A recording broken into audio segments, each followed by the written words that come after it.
Bienvenue tout le monde à notre deuxième vidéolette de l'année, donc notre vidéolette du deuxième trimestre. En fait, pourquoi on fait nos vidéos à chaque trimestre? C'est pour résumer nos lettres. Si vous n'avez pas le temps de lire un long document, en 10-12 minutes, vous allez avoir un bon résumé de justement qu'est-ce qui s'est passé durant le trimestre chez Medici. On commence immédiatement. Le premier aspect dont on traite dans la lettre, c'est vraiment celui de la recherche et de l'analyse. On se rend compte qu'au fil des années, on fait beaucoup plus d'efforts à parler directement aux dirigeants des entreprises, aller à des conférences, parce qu'on se rend compte que les données publiques, donc les données écrites par les dirigeants, donc dans les rapports publics, c'est difficile. Des fois, on n'obtient pas toute l'information qu'on a besoin. Et donc, de plus en plus chez Medici, notre équipe d'analyse, on va aller faire ce travail-là, aller sur la route, aller rencontrer les dirigeants à leur siège social. Et ce trimestre-ci, on veut vous montrer des exemples concrets de rencontres qu'on a fait. Oui, c'est épuisant, là, aller en avion, par exemple, aux États-Unis, rencontrer des dirigeants, revenir. Des fois, il y a du décalage horaire, mais on pense que le bénéfice en vaut vraiment la peine. Et vous voyez à l'écran, au cours du trimestre, on a participé à 6 assemblées générales annuelles, 10 rencontres avec des dirigeants. Il y en a 5 parmi celles-là que c'est des dirigeants dont on possède les actions en portefeuille, mais il y en a 5 autres aussi que c'est des concurrents des entreprises qu'on possède. Puis il y en a quelques autres aussi que ça se trouve à être pas nécessairement des concurrents, mais des entreprises qui nous intéressent ou on voudrait acquérir des actions. Des visites de détaillants, des conférences. On a rencontré d'autres gestionnaires aussi pour partager des meilleures pratiques. Puis une chose qui n'est pas écrite dans la lettre et qu'on fait de plus en plus, c'est aussi parler avec vous. Donc, on a quand même une bonne clientèle maintenant chez Medici. Puis, chaque client a des spécialités, travaille dans des industries spécifiques. Et il n'est pas rare qu'on va analyser une entreprise, puis que l'industrie dans laquelle l'entreprise évolue, bien, elle est très connue par un ou deux de nos clients. Fait que dans ce temps-là, bien, on vous remercie beaucoup, là, mais on prend le temps de vous communiquer puis de vous poser nos questions pour avoir un regard différent. Alors, notre premier exemple de rencontre, c'est avec Éric Lefebvre du groupe d'alimentation MTY.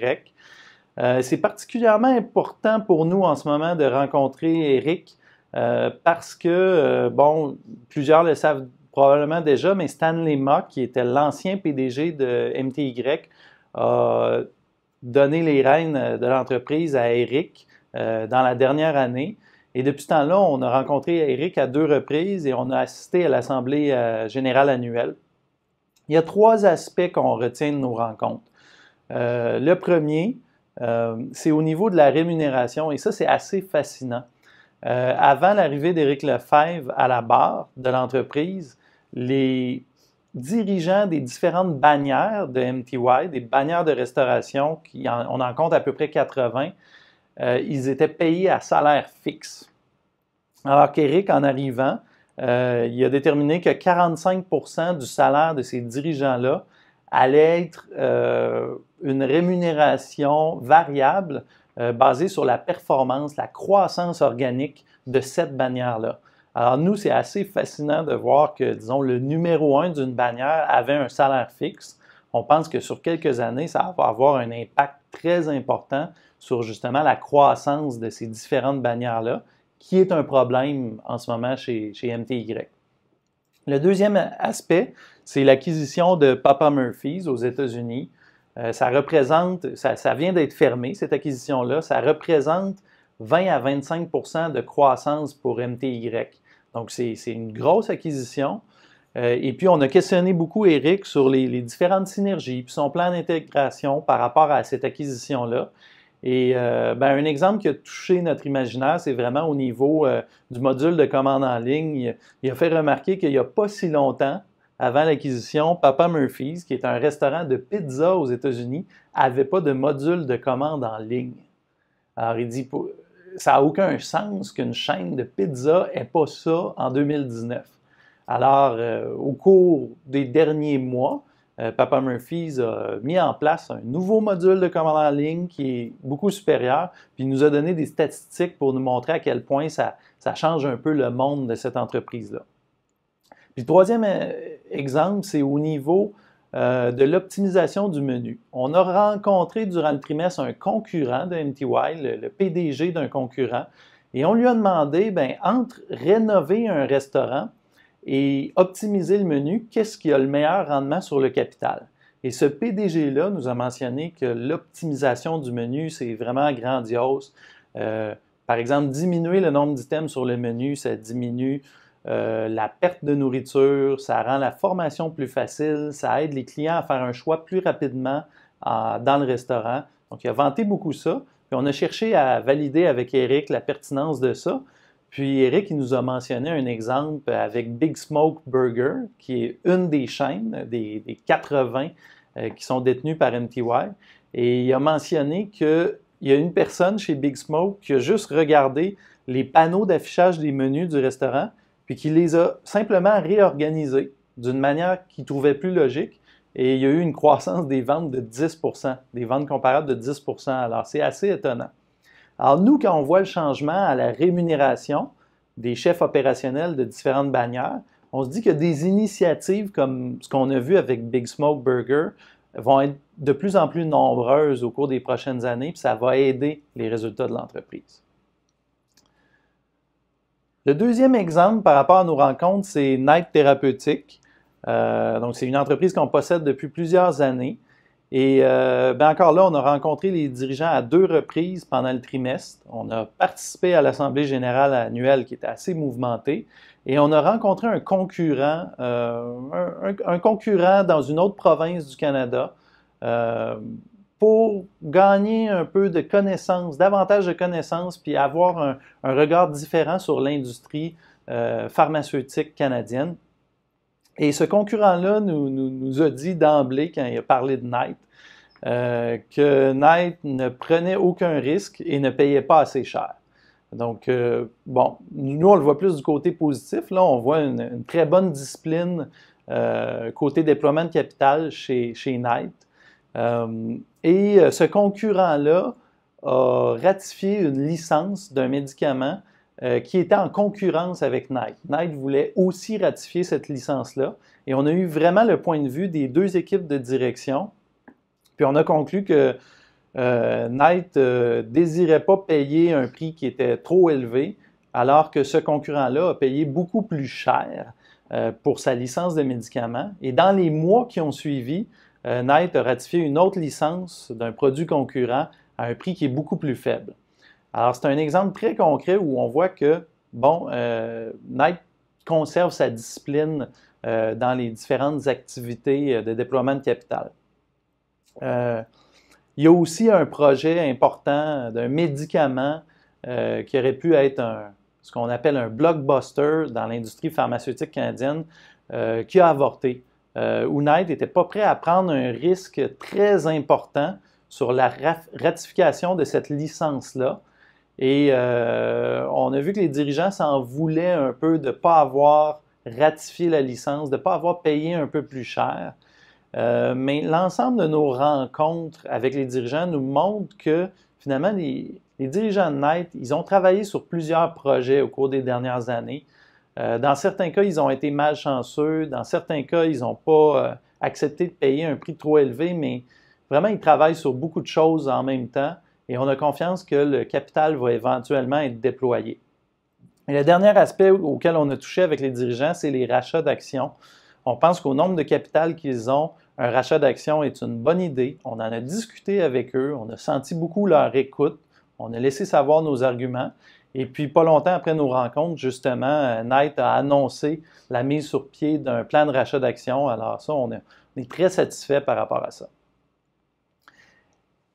Notre troisième exemple, c'est au niveau de Constellation Software et Berkshire Hathaway. Donc, on a participé aux assemblées générales annuelles des 2 entreprises et je dois vous dire qu'on est beaucoup plus confiant envers la transition, la succession chez Constellation Software que chez Berkshire Hathaway. Et je pourrais vous en parler brièvement, mais chez Constellation Software, ce qui est spécial, c'est que la gestion du capital est décentralisée. Donc, même les dirigeants de chaque unité d'affaires se trouvent à gérer le capital, à réaliser des acquisitions dans l'entreprise. Et donc, ce n'est pas centralisé dans les mains du PDG et de quelques autres personnes. Alors que chez Berkshire Hathaway, dans l'assemblée annuelle, c'est encore une grosse source de questionnement.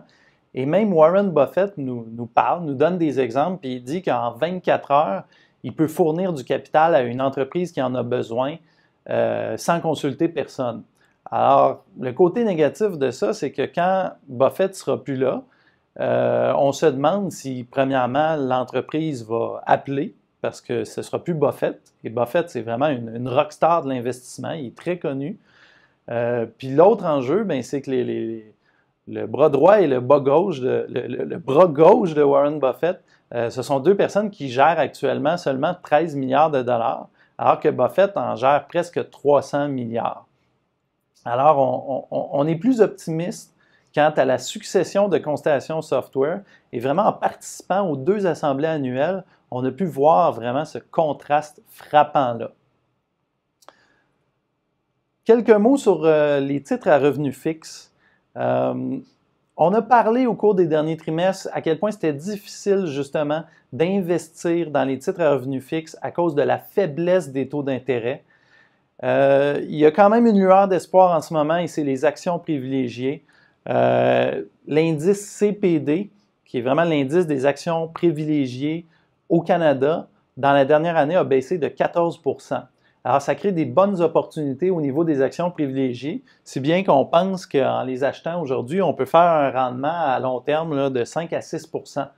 Alors que si vous comparez à une obligation canadienne à échéance de 5 ans, le taux d'intérêt est de 1,4-1,5% actuellement, ce qui est extrêmement faible. Sur un ratio court-bénéfice, c'est 71 fois le bénéfice. Alors, c'est très élevé, mais lueur d'espoir, les actions privilégiées, on les regarde beaucoup, on en analyse plusieurs présentement et on pense qu'on peut faire un bon rendement à ce niveau-là. Je vous invite à consulter notre lettre parce que dans la vidéo, on ne parle pas spécifiquement des transactions qu'on a faites durant le trimestre. Alors, si vous voulez un détail des transactions et pourquoi on a fait ces transactions-là, vraiment, allez lire la lettre parce que le détail est là. Sinon, au niveau administratif, on a accueilli 2 nouvelles personnes depuis le début de l'année. La première, c'est Tania Strebel. Elle s'était jointe à nous en début d'année à temps partiel et au cours du trimestre, elle a joint l'équipe à temps plein. Tania, elle a un bac en finance à l'Université d'Ottawa et elle est assistante administrative au sein de Médici. Donc, elle supporte Christine, Karine, Carl Benjamin, dans toutes sortes de tâches et aussi elle aide à préparer les revues de portefeuille qu'on fait individuellement avec vous chaque année. Donc, elle est d'un grand support et d'une grande aide pour ça. On a connu Tania dans une compétition de gymnastique où elle était juge et je vous dirais que jusqu'à date, on apprécie beaucoup son jugement et sa discipline. C'est une personne très méthodique et très vaillante à son travail. Donc, on est très content de l'ajouter à l'équipe.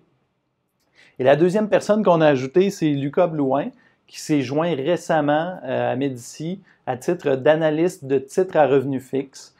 Donc, dès son arrivée, il s'est saisi du portefeuille de revenus fixes. Il prend le temps de regarder chacun des titres qu'on possède en ce moment. Il apporte un regard nouveau sur ces titres-là. Et même, il a commencé récemment à analyser des nouvelles opportunités dans les titres à revenus fixes. Donc, Lucas, lui, il a un bac en administration des affaires à l'Université Laval, un DESS en comptabilité et il a le titre de CPA auditeur. Et il connaît très bien les états financiers, là, donc c'est très utile spécialement pour analyser des titres à revenus fixes. Lucas, il voulait acheter ses premières actions à 18 ans, pour vous donner une idée, mais son conseiller financier à ce moment-là lui décourageait de faire ça. Alors, vous ne serez pas surpris de savoir qu'aujourd'hui, il gère son propre portefeuille. Et autant dans le cas de Tania et Lucas, les deux étudient pour obtenir leur titre de gestionnaire de portefeuille et les deux étudient pour réaliser le CFA. Donc ça, c'est très, très encourageant. Autres informations, Karine, au niveau du développement personnel, Elle a la désignation professionnelle de l'ASC, et là, je ne dois pas me tromper. L'ASC signifie administrateur de société certifiée, et ce titre-là est émis par le Collège des administrateurs de société. Et donc, ça l'aide à évaluer la gouvernance des entreprises. Vous savez, dans notre stratégie d'investissement Médici, la gouvernance exemplaire, c'est un pilier très important. Donc, Karine est allée chercher plusieurs outils pour qu'on améliore nos analyses à ce niveau-là. Donc, c'est très apprécié. Ensuite de ça, Yannick Clairoin et Carl Benjamin continuent leur cheminement académique. Ils ont réussi plusieurs examens du CSI afin d'obtenir eux aussi le titre de gestionnaire de portefeuille. Donc ça va bon train. Et on a un partenariat avec EMBA UQAM, donc le programme de MBA exécutif, où on donne une série de conférences où on parle de la stratégie d'investissement de Médici et comment on évalue la valeur d'une entreprise. Donc, je pense que les étudiants là-bas apprécient beaucoup d'avoir l'expertise de Médici. Puis nous, on est très contents de contribuer à ça. Et peut-être une petite dernière nouvelle par rapport au développement de Médici. Plusieurs clients d'entre vous possèdent des unités du fonds Médici qui est 100% investi en actions d'entreprise. Et donc, les clients qui ont besoin aussi de titres à revenus fixes peuvent maintenant, grâce à des nouveaux développements, détenir des titres à revenus fixes en plus de leurs unités d'action du fonds Médici. Alors, si vous avez des besoins à ce niveau-là, n'hésitez pas à nous contacter, puis on évaluera votre éligibilité à ce nouveau programme-là. Donc, ça fait le tour de nos différents sujets. Si vous avez des questions, s'il y a des aspects dans la lettre que vous avez moins bien compris, n'hésitez pas à nous contacter. Nos coordonnées sont à l'écran, puis ça nous fait toujours plaisir. Merci pour votre confiance. On sait que les rendements sont très bons depuis le début de l'année, mais il ne faut pas s'exciter. Vous savez, la bourse, c'est pas linéaire. Des fois, les rendements sont très bons, des fois, ils sont moins bons. Mais ça va bien. Merci de votre confiance et profitez de l'été pour avoir de très belles vacances. Merci.